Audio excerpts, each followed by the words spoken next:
प्रिय विद्यार्थियों, आज हम BA part first political science के प्रथम पेपर राजनीति विज्ञान के मूल आधार के तहत व्यवहारवादी चैप्टर का अध्ययन करेंगे। हम ये जानने का प्रयास करेंगे कि व्यवहारवाद किसे कहते हैं, इसके उदय के कारण क्या थे, इसके मूल लक्षण क्या हैं और इसकी आलोचना क्या हैं, डेविड ईस्टन की आधारभूत विचारधाराएं क्या थी इसके संबंध में। इस समस्त बिंदुओं को हम संक्षिप्त में आपके सामने रखने का प्रयास करते हैं।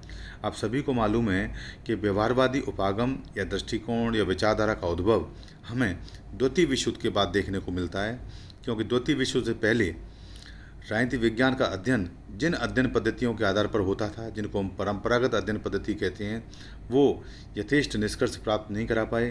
द्वितीय विश्व युद्ध हो गया, इसलिए अपने विषय को अधिक विज्ञान सम्मत बनाने के लिए एक असंतोष के रूप में, एक क्रांति के रूप में ये दृष्टिकोणीय यह विचारधारा का उद्भव हुआ। द्वितीय विश्व युद्ध के बाद आप सभी जानते हो कि परंपरागत राजनीति विज्ञान के विरोध में एक व्यापक क्रांति प्रारंभ हुई और इसलिए उसी क्रांति का नाम व्यवहारवाद दिया गया। व्यवहारवादी उपागम नए राजनीति विज्ञान से इतना जुड़ा हुआ है कि इसे राजनीति विज्ञान या राजनीति के वैज्ञानिक अध्ययन का सहचर भी कहा जा सकता है। राजनीति विज्ञान के संदर्भ में व्यवहारवाद मुख्यतः अपना ध्यान राजनीतिक व्यवहार पर केंद्रित करता है। व्यवहारवाद अनुभवात्मक शोध तथा प्रविधियों में निरंतर सुधार में विश्वास रखता है। तो आप इस आधार पर समझ गए होंगे कि व्यवहारवादी जो विचारधारा है, उपागम है, इसका उद्गम सबसे पहले तो द्वितीय विश्व युद्ध के बाद देखने को मिलता है और ये एक वैचारिक क्रांति के रूप में इसका उद्भव हुआ। और ये क्रांति परंपरागत जो विचारधारा थी, परंपरागत जो अध्ययन पद्धतियाँ थीं राजनीति विज्ञान की, उनके विरोध स्वरूप, उनके सुधार के रूप में ये विचारधारा उद्भव हुई, क्योंकि ये इसलिए अपना संपूर्ण अध्ययन राजनीतिक व्यवहार पर केंद्रित करता है और इसलिए जिससे कि अपना विषय अधिक से अधिक विज्ञान सम्मत बन सके। और अधिक समझने के लिए कि व्यवहारवाद से वास्तविक आशय क्या है, हम समझने का प्रयास करते हैं। आप सभी जानते हो कि यह एक बौद्धिक आंदोलन है, प्रवृत्ति, अध्ययन पद्धति और मनोभाव है, जो यथार्थवादी दृष्टिकोण पर आधारित आनुभविक अध्ययन द्वारा व्यक्ति के व्यवहार का अध्ययन कर राजनीति विज्ञान को विशुद्ध विज्ञान बनाना चाहता है। यह विश्लेषण की इकाई संस्थाओं की अपेक्षा व्यक्ति तथा व्यक्ति समूह के आचरण के अध्ययन को स्वीकार करता है। यह अंतः अनुशासनात्मक अध्ययन पर बल देता है। यह तथ्यों के पर्यवेक्षण हेतु सांख्यिकीय तथा परिमाणात्मक तकनीकों पर बल देता है। यह राजनीति विज्ञान को एक व्यवस्थित आनुभविक सिद्धांत के रूप में परिभाषित करता है। डेविड ईस्टन के अनुसार व्यवहारवादी शोध वास्तविक व्यक्ति पर अपना समझ ध्यान केंद्रित करता है। व्यवहारवादी उपागम का विकास किस क्रम से हुआ, अब हम उसे जानने का प्रयास करते हैं। दो महत्वपूर्ण पुस्तकें यहाँ जानना आवश्यक है। एक पुस्तक है ग्राहम वेलास की और दूसरी है आर्थर बेंटले की। ग्राहम वेलास की पुस्तक का नाम है ह्यूमन नेचर इन पॉलिटिक्स और आर्थर बेंटले की पुस्तक का नाम है द प्रोसेस ऑफ गवर्नमेंट।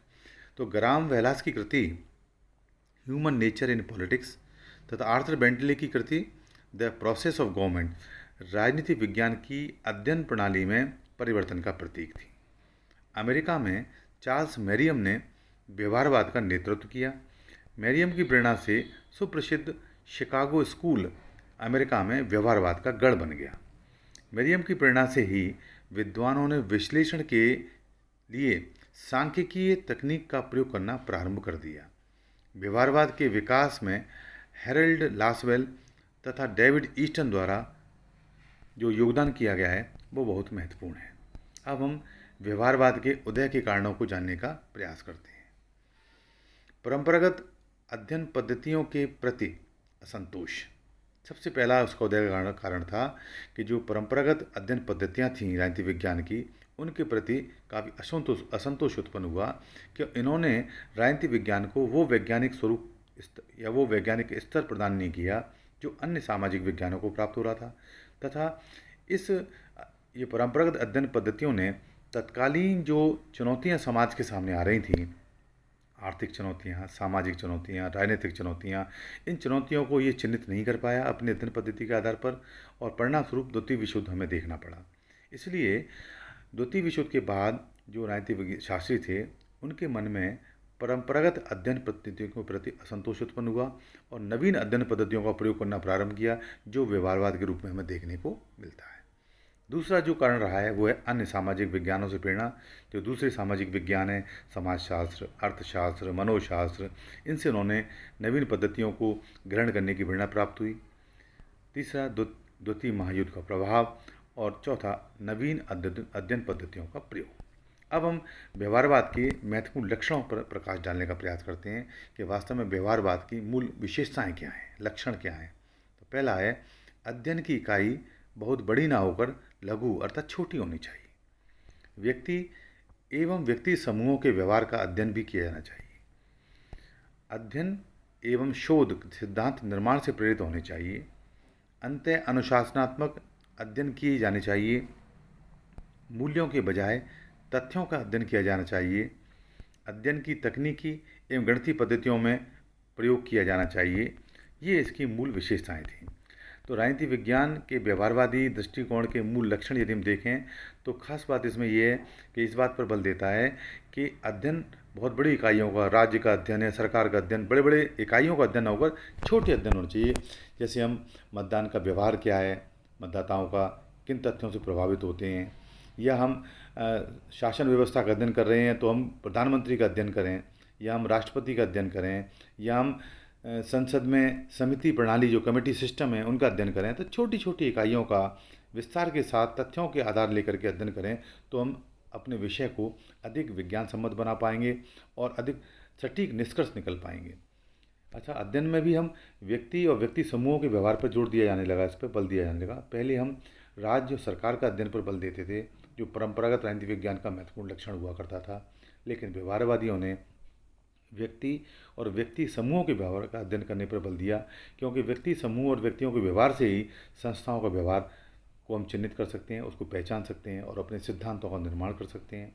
अध्ययन शोध निर्माण के दृष्टिकोण से होना चाहिए।